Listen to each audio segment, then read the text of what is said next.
I'm like super excited to see if he can get out of this. You know what I mean? Like, I'll give it to him. Honestly, I'll be like, hats off, bro. If he dances his way out of this one and gets through the midterms, man, without getting fucking impeached, and like, I'll be like, all right, you know what? You got my vote in 2028, This is the litmus test. and you If can, Teflon Don can bounce this off, yeah. then he's And you in. can quote me on. I will show you my ballot in 2028 if he gets out of this unscathed. I will put I will post a picture of it on Twitter. Yep, of yourself putting the ballot in the Dropbox. I No, think I'm you gonna got to do it. live stream yourself. I got to voting. live stream it in person because you can't because we're not gonna be allowed to have mail-in ballots if he gets through the midterms unscathed. Yeah, there won't. There's not gonna be any drop boxes. You kidding me? No. It's a thing of the past, baby. You have to tell your vote to an ICE agent, and they'll do it for you. Well, they'll Yeah. see if that vote counts. They'll make sure that you're well informed and that you're not fucking over the government, and then they'll help you get your ballot in. It's crazy. I don't know why people are so weird about it. They go, you only think you want to vote that way because you don't know the truth. You actually have to roll your ballot up into a tiny little cylinder and stick it in the barrel of the gun they're pointing at you. Yeah. There you go. Like that protester with the flower, in the Vietnam shit.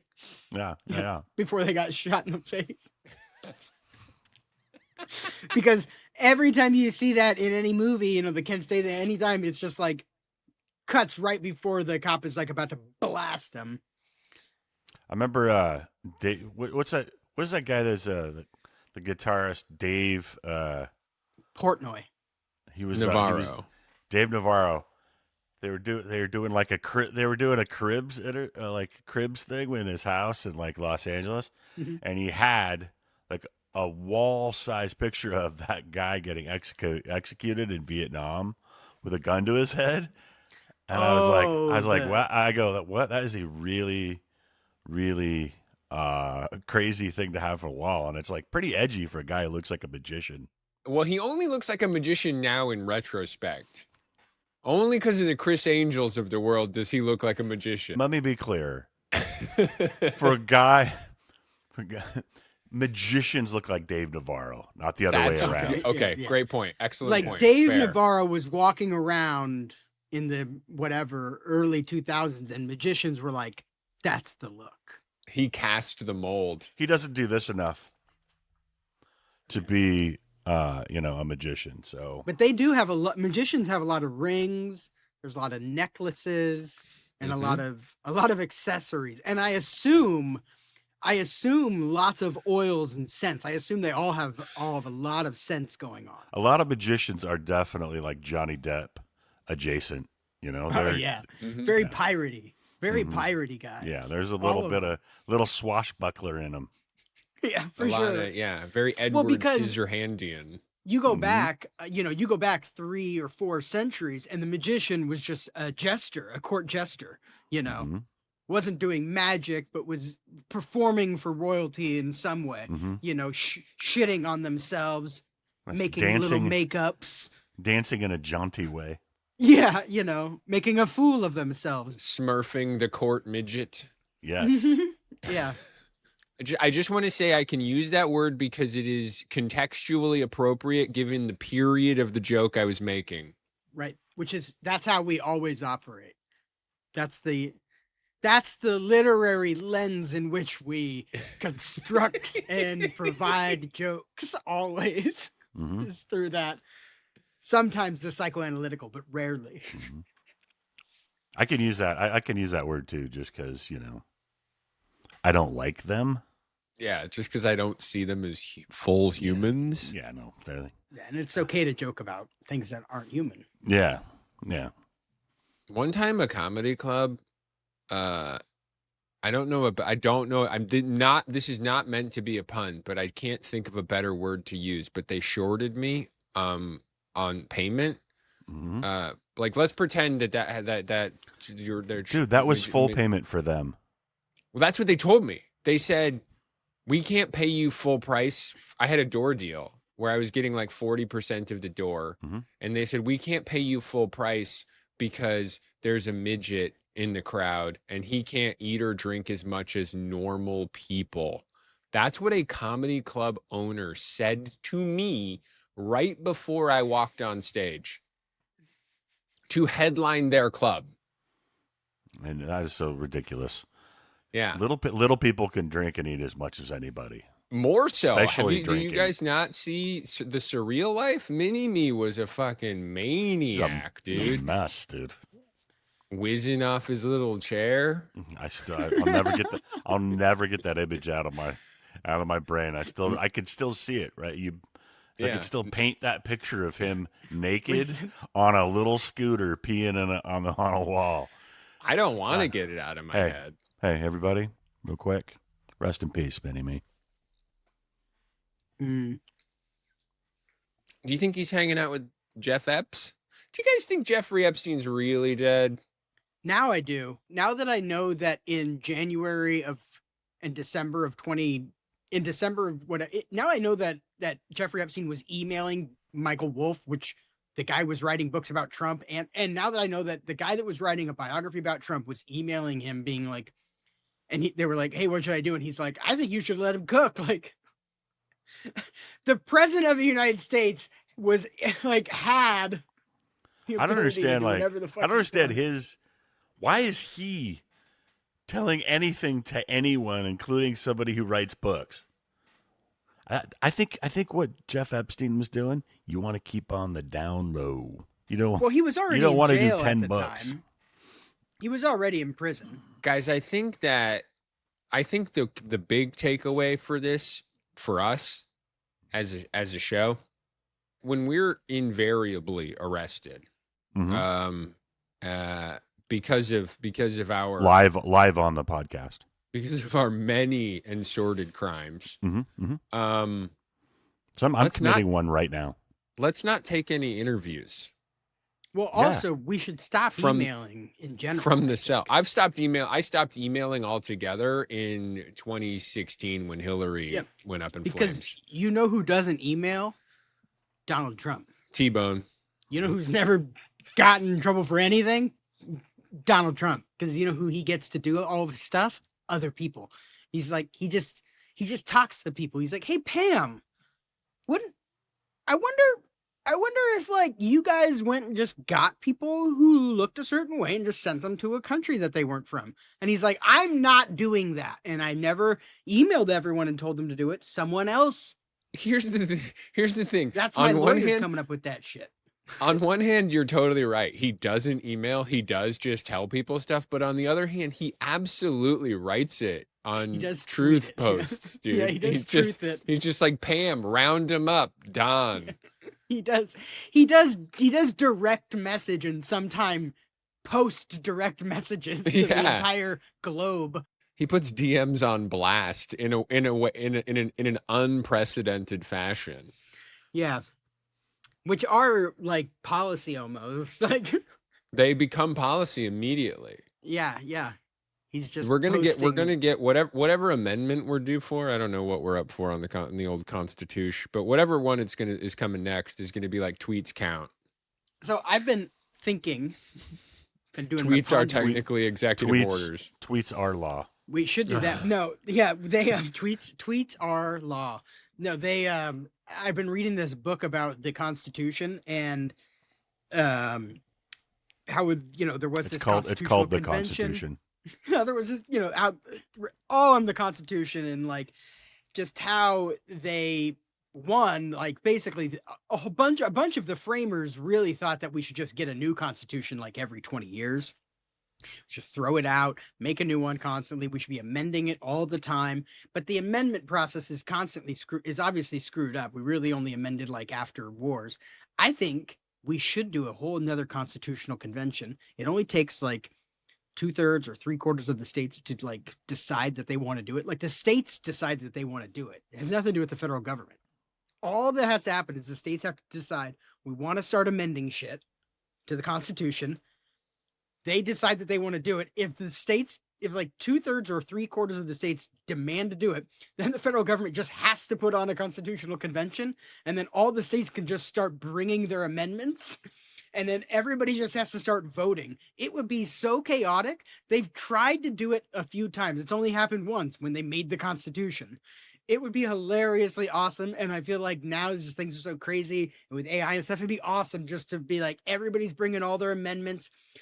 The last time there were like 200 amendments, it came down to like the 10 Bill of Rights and then all these like annotations or whatever. It'd be hilarious. There'd be thousands of amendments. There'd be all kinds of crazy shit people would have, and it would take like a year of debate. It would be the coolest thing ever.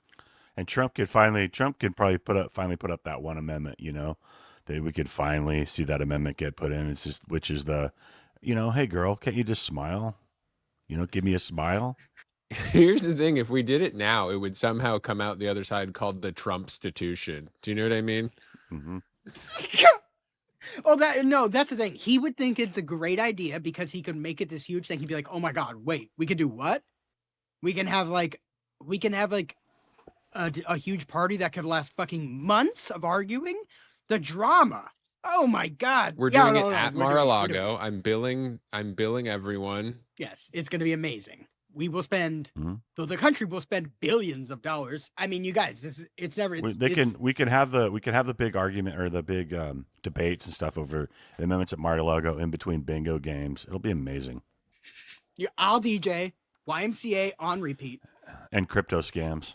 Make a quick phone call. I'm gonna have the boys set up surge pricing for this event. Between bingo games and crypto scams. That guy loves a crypto scam. He loves a crypto scam. Yeah. He loves them. Oh, Who doesn't? What's weird is like 2021, everybody was loving crypto scam. Everybody was doing crypto scams on each other. But then Trump was just like, I'm going to federalize crypto scamming. And I'm just going to do it on repeat forever. And I just feel like he's the only one still doing crypto scams.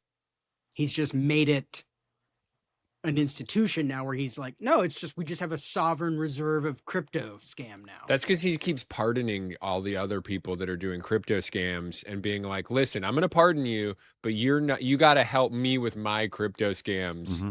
Well, that's the ultimate rug pull, is that Biden imprisoned everybody and he rugged them. And now Trump's just like, listen, yeah, if you want out, you got to be, you gotta join my crypto wallet. It's like when they get like hackers from the 80s to be like IT security professionals now. Yeah, it's like catch me if you can type stuff. Yeah. You're working for us now. But in reverse, because it's even like more fraudulent. Except that Binance, the Binance people were crazy. Like some of the stuff that like their chief compliance officer was saying on Slack. Like just saying things like these guys are obviously doing crime. What, Matt? Their money don't spend? Well, it's spent. It's spent. That was the problem. You don't like that? You don't like that? That dynamite vest money? That's Trump's opinion. He was like, I don't get it. I don't get what the deal is. Is Al Qaeda money not as green as everybody else's? What's the fucking problem? Chill out. Yeah. If you guys weren't so woke. I'm just over here bringing people together, one ISIS Al Qaeda member at a time. Yeah, he's like, listen, that person over there wants to shoot that person, and I want to sell both of them guns to enable them to do it. I don't give a shit. When they had the Al Qaeda guy in the Oval Office yesterday, I was like, man, they had an opportunity. How cool would it have been to have him there with an RPG on his shoulder? How rad would that be as a photo op? He's holding a manila folder that says 9/11 on it.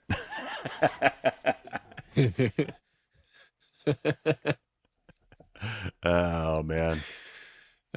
You know what? I was listening to last week's episode, Geoff, speaking of the worst jokes ever. And I realized that we did a whole section of the show where we talked about Laura Loomer, and in that section you were doing some of your amazing 14 voices that all sound like Arnold Schwarzenegger, and you were talking about Laura Loomer as Arnold Schwarzenegger, and none of us, not one of us, none of us thought of It's Not a Loomer. Dude. Why are we even doing this anymore? That should have been the first place we went to. I can't, like, That's not a we're considered comedic luminaries, and not by us. That's not me talking. That's not us talking. That's the people. It's the Mark Twain Society talking. Yeah, that's the royal we. And is it? I don't know how that works. And we missed what feels like the most obvious layup in history. Thank God you caught it. Well, I think that's why it was so obvious that, we Felt just went, beneath us. we won't go there. Yeah. Yeah. Mm-hmm. But now Geoff has said it as Arnold Schwarzenegger, and I'm gonna soundbite it. Retroactively put it back in last week's. Mm-hmm. That's not a Laura. It's not a Luma. No, that's not it. Wait. I'm still not It's understanding. not a Laura.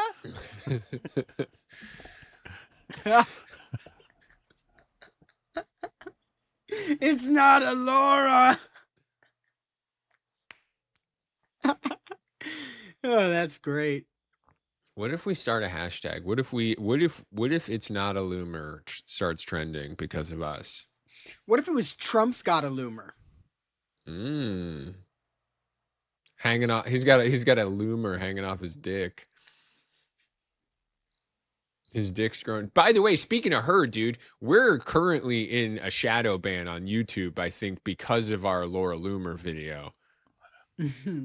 That video has gotten like no impressions. And the one that I posted today has also gotten no impressions. They're not even putting it in front of people. We got a loomer. Yeah, we got a loomer. We got to excise this loomer off of us.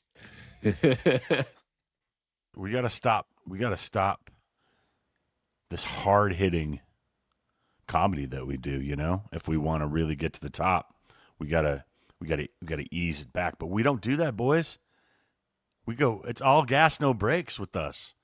We're going, you know what? Shadow ban us. Do whatever you need to do. We're getting the word out. Okay? That makes you feel good about yourself. You want to try to stifle us? The boys? The three of us? Good luck.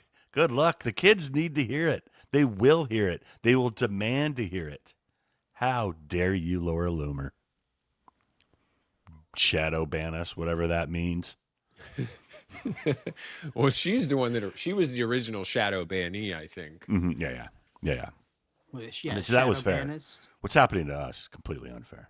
Completely unfair. This is a witch hunt. Yeah. All because we shared what is clearly a doctored image of Laura Loomer, and called her Rhonda McDonald. Honestly, I saw this video. I sent it to you guys. That shit might not have been doctored, dude. It was either that or that was that part where she was in that music video for Dark Hole Sun. I can't remember which one. Dark Hole Sun? You guys remember that? Yeah, but it wasn't called that. What was it called? Black Hole Black Sun. Hole Sun, yeah. All right, let's just cut this whole section I like out. Dark Hole Sun. First off, I'm getting fooled by AI, and I just called it Dark Hole Sun. I am definitely the old man of this. You are the oldest man, yeah. You know what? Let's just finish this whole podcast up by me trying to create an email account on my phone. That should give it that 45 minutes of content right there. What's funny though, Geoff, is that you are our demographic on all of our analytics. All of our analytics, it is just Geoff. Like 90% of our listens, downloads, views, whatever. It is sad. It is white middle-aged men. Hell yeah. That's what I'm talking about. Well, you know what? You shouldn't have had me on the cast. You guys could have had the demographic you always dreamed of, but you had to have me on the cast, and now you're Supple getting twinks. old, out of touch white men and no women, and that's what you get for having me on it. Hey, listen, I follow the money. That's right. I don't think anyone under 35 has listened to this show yet. They don't have any money anyways. So you know what? I'll be having a conversation with my kids then.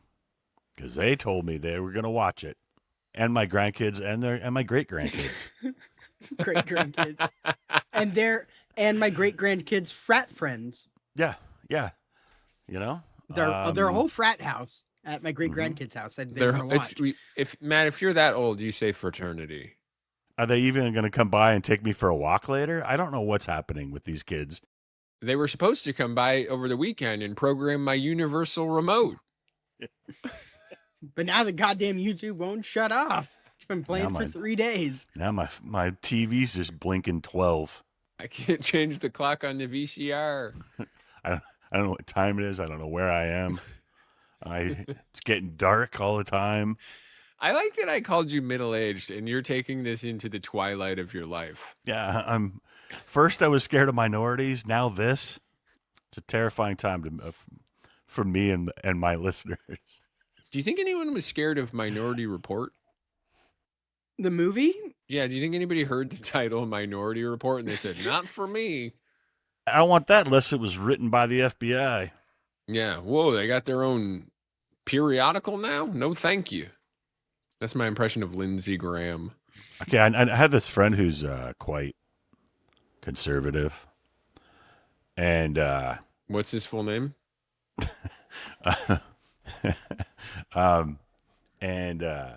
He found out I donated to the Southern Poverty Law Center, and he was so angry by it, and I'm like, "Yeah, you angry about that? Well, that's an odd one to get mad about." Just that whole. Well, he hates. I'm just trying to explain. He's old and white, like all of our. So he's probably listening. Yes, that's why I didn't say his name. But you know who you are, you piece of shit. Thanks for listening. Yeah. Thanks for listening, you piece of shit.